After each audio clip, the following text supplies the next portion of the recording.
हाय बच्चों, कैसे हैं आप। और अब आपकी नीट काउंसलिंग बस शुरू ही होने वाली है और बहुत बड़े बदलाव आपको इस बार आपकी काउंसलिंग में देखने को मिलेंगे। फिर आप चाहे नॉर्मल कैंडिडेट हों या पीडब्ल्यूडी कैंडिडेट हों, तो कौन कौन से ऐसे बदलाव हैं जो कि आने वाले हैं, आइए मैं आपको बताता हूँ। सबसे पहले तो मैं आपको एक बात बताऊं, जब आप ऑल इंडिया काउंसलिंग के लिए प्रोसीड करते हैं, आप रजिस्ट्रेशन करते हैं, सीट मैट्रिक्स आती है, फिर उसके बाद आप सीट जो है वो प्रेफरेंस लिस्ट बनाते हैं, चॉइस फिलिंग करते हैं, और फिर आपको कोई कॉलेज अलॉट होता है, या तो नहीं होता या कोई कॉलेज अलॉट हो जाता है। इन द केस कि आपको कोई राउंड वन में कॉलेज अलॉट हो गया, तो फिर क्या है, अगर आपको कॉलेज पसंद आ गया और आप और बेहतर कॉलेज के लिए नहीं चूज करना चाहते नेक्स्ट राउंड में, तो आप उस कॉलेज में जाकर एडमिशन प्रोसेस को पूरा करते हैं, डॉक्यूमेंट्स को सबमिट करते हैं, फीस सबमिट करते हैं और अपनी पढ़ाई शुरू करते हैं। यहां पर आपकी काउंसलिंग एंड हो जाती है। इस प्रोसेस को, ये प्रोसेस पहले नीट में इसी प्रकार हुआ करता था, लेकिन इसके लिए अब इस बार आपको चेंजेस देखने को मिलेंगे। यानी जेईई काउंसलिंग जिस प्रकार से होती है, यानी जोसा काउंसलिंग जिस प्रकार से होती है, अब उसी प्रकार से नीट भी काउंसलिंग करवा रहा है, यानी एमसीसी काउंसलिंग भी कुछ इस प्रकार ही होगी। तो वो कौन कौन से चेंजेस हैं जो जोसा से अडॉप्ट किए गए हैं नीट में, वो ये है कि बच्चे की काउंसलिंग अधिक से अधिक अब घर बैठे ही हो जाए, यानी अधिक से अधिक जो फंक्शनैलिटीज हैं, वो जो ऑप्शंस हैं, वो ऑनलाइन ही हो, ऑफलाइन कम से कम ही जाना पड़े। यानी मान लीजिए कि अगर कोई कॉलेज आपको अलॉट हुआ और अब आप चाहते हैं कि नहीं, मैं राउंड टू में भी काउंसलिंग के लिए जाना चाहता हूं, शायद मुझे वहां पर एक बेहतर कॉलेज मिल पाएगा, बिल्कुल ऐसा हो सकता है। तो इसे पहले कहा जाता था अपग्रेडेशन, कि आप अपग्रेड कर लीजिए। लेकिन अब यहां पर एक नया टर्म आपको देखने को मिलेगा जिसे कहेंगे फ्लोट। जो बच्चे जेईई काउंसलिंग्स को देख चुके हैं उनके लिए कोई नया वर्ड नहीं है, लेकिन नीट के बच्चों के लिए एक नया वर्ड है, फ्लोट। ये फ्लोट क्या है, अब मैं आपको समझाता हूं फ्लोट क्या है। सबसे पहले एक बात, बड़ी ही इंपॉर्टेंट डिटेल है। ऑल इंडिया काउंसलिंग का राउंड वन एक फ्री एग्जिट राउंड होता है। फ्री एग्जिट का मतलब क्या है कि अगर आपको जो कॉलेज मिला राउंड वन में और आपने वहां जाकर एडमिशन नहीं लिया या एडमिशन फॉर्मेलिटीज आपने नहीं की, तो वो कॉलेज ऑटोमेटिकली राउंड टू की सीट मैट्रिक्स में ऐड हो जाएगा और आपके ऊपर कोई पेनल्टी नहीं लगेगी, कोई सिक्योरिटी अमाउंट आपका जब्त नहीं होगा। आप डायरेक्टली राउंड टू में भी काउंसलिंग में जाकर चॉइस फिलिंग कर सकते हैं और अगर आपको कोई कॉलेज अलॉट हो तो आप एडमिशन ले सकते हैं।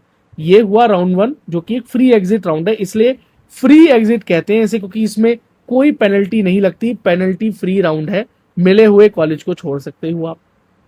अब दूसरा कंडीशन कि कॉलेज आपको मिला लेकिन आप राउंड टू में एक बेहतर कॉलेज की तलाश में जाना चाहते हैं, लेकिन ये जो आपको कॉलेज मिला है आप इसे भी छोड़ना नहीं चाहते, क्योंकि अगर आपने यहां पर जाकर एडमिशन नहीं लिया तो यहाँ की सीट ऑटोमेटिकली राउंड टू की वैकेंट सीट्स में चली जाएगी, सीट मैट्रिक्स में चली जाएगी और कोई और बच्चा उसको ले लेगा, काउंसलिंग में उसको मिल जाएगी, वो खाली होगी तो मिल जाएगी किसी ना किसी को, वैकेंट तो रहेगी नहीं।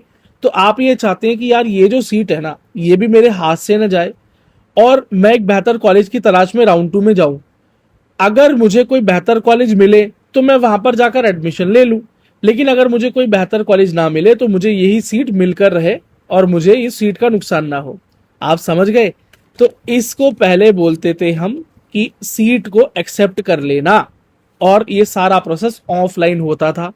इसमें अगर ऐसा करना है तो बच्चा क्या करेगा, राउंड वन में अलॉटेड सीट पर जो अलॉट हुआ है कॉलेज वहां जाएगा, डॉक्यूमेंटेशन करेगा, अपनी फीस भरेगा और वहां अपग्रेड का ऑप्शन चूज करेगा। कॉलेज या तो कॉलेज के एडमिनिस्ट्रेशन खुद ही पूछ लेता था, क्या बच्चे आप राउंड टू में जाएंगे अपग्रेड के लिए, तो आप कह देते थे हाँ, तो वो कहीं क्लिक कर देते थे, टिक कर देते थे, या आपसे कोई फॉर्म भरवा लेते थे, या आप उनसे पूछ लिया करते थे। फिर उसके बाद आप राउंड टू काउंसलिंग में जाते थे। अगर आपको कोई बेहतर कॉलेज मिल गया तो अब क्या करेंगे, जो कॉलेज पहले मिला था वहां जाएंगे, वहां रेजिग्नेशन देंगे, यानी वहां से अपना डॉक्यूमेंट्स लेंगे, अपना जो है फीस वापस लेंगे और फिर डॉक्यूमेंट और फीस लेकर नए कॉलेज में जाएंगे और वहां पर सारी फॉर्मेलिटीज पूरी करेंगे और अपना एडमिशन प्रक्रिया को पूरी करेंगे। ठीक है, देखो कितनी भाग दौड़ हो गई। और अगर राउंड टू में कोई बेहतर कॉलेज नहीं मिला तो क्या होगा, जिस कॉलेज में आपने एडमिशन लिया हुआ था ना, उस कॉलेज में एडमिशन प्रक्रिया को दोबारा से करना पड़ेगा। तो कितना भाग दौड़ और डॉक्यूमेंटेशन हो गया।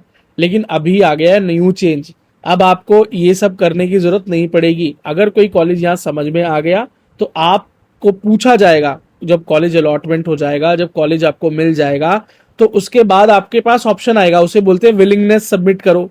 जेई वाले बच्चे जानते हैं, नीट वाले बच्चों के लिए नया तो सुन लीजिए, थोड़ी धीरे धीरे आदत हो जाएगी। आपसे पूछा जाएगा विलिंगनेस, यानी आप क्या चाहते हैं बता दो साफ साफ। ऑनलाइन आपको पसंद आया है, रखना चाहते हो, फिक्स करना चाहते हो, कहीं और नहीं जाना चाहते, तो आप इसे फ्रीज कर दो। फ्रीज का ऑप्शन चूज करोगे, कॉलेज में जाओगे, एडमिशन लोगे, बात खत्म, काउंसलिंग से आप बाहर हुए, पढ़ाई शुरू करो। लेकिन वही बात कि मैं राउंड 2 में जाना चाहता हूं, बेहतर कॉलेज मिल जाए, ये सीट भी ना छूटे, तो हम ऑप्शन सेकंड चूज करेंगे, जिसका मतलब है फ्लोट। फ्लोट का क्या मतलब है कि अलॉटेड कॉलेज को जो है हम सेव करके रखेंगे, है ना, और अपग्रेड के लिए सेकंड राउंड में दोबारा से हम चॉइस फिलिंग करेंगे, बेहतर कॉलेज मिल जाए तो ऑनलाइन ही आप उस कॉलेज के डॉक्यूमेंट वेरिफिकेशन की छोटी मोटी फॉर्मेलिटीज कर लेंगे, ताकि वो सीट आपके हाथ से ना जाए। अगर बेहतर कॉलेज ना मिले तो ये तो बना ही रहे, तो इसको बोलते हैं फ्लोट। या आप उसको लीव कर सकते हैं, राउंड 1 में ये ऑप्शन भी मिलेगा क्योंकि वो फ्री एग्जिट राउंड है। तो देखिए कितना बड़ा आपका खर्चा बचा, पैसा बचा, टाइम बचा, और इतना सारा आपका जो मेंटल इन्वेस्टमेंट होना था वो भी बच गया। तो एक वेलकम चेंज है।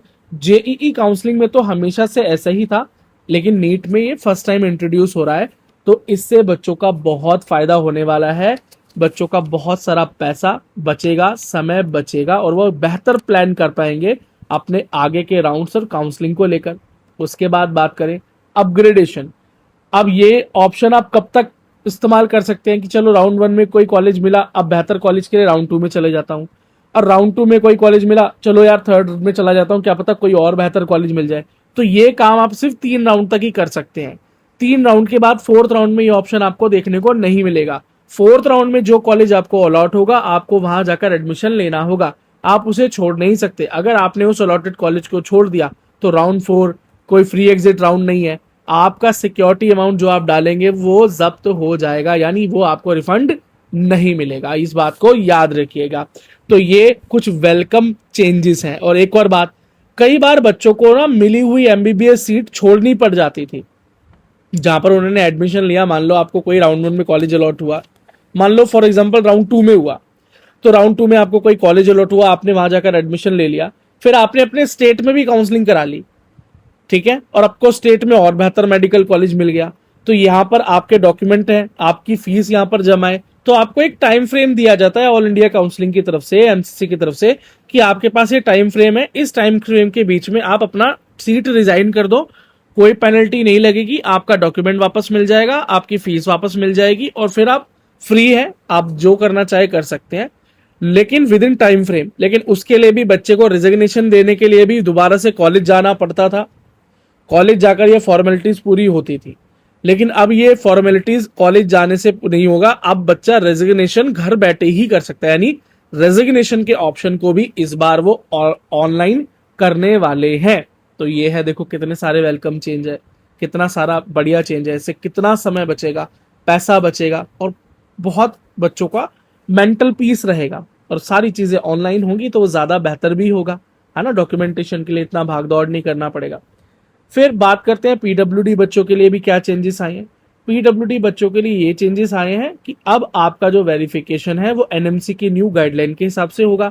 आपके जो वेरिफिकेशन डिसेबिलिटी सेंटर्स की, डेजिग्नेटेड सेंटर्स की संख्या है वो 16 सेंटर से 32, और 32 से बढ़ाकर सीधा 61 कर दी गई है। तो बहुत सारे नए सेंटर्स यहाँ पर जुड़ गए हैं। इसके अलावा एनएमसी की न्यू गाइडलाइंस कहती हैं कि डिसेबिलिटी परसेंटेज नहीं कैलकुलेट किया जाए, असेसमेंट नहीं किया जाए।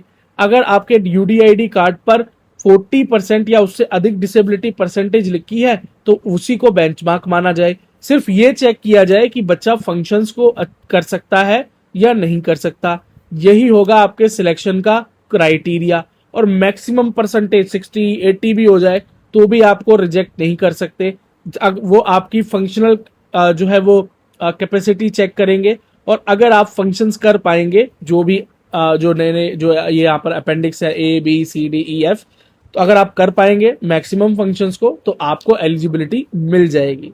ठीक है बच्चों, तो ये वेलकम चेंजेस हैं। एसवीपी इंस्टीट्यूट से जुड़े रहिए, जो भी अपडेट होगा आपको वीडियो के माध्यम से, टेलीग्राम, इंस्टाग्राम के माध्यम से, सभी लिंक वीडियो के डिस्क्रिप्शन में से प्राप्त हो जाएंगे, ताकि कोई भी काउंसलिंग में मिस्टेक ना हो जाए, कोई भी इंपॉर्टेंट अपडेट आपसे मिस ना हो जाए।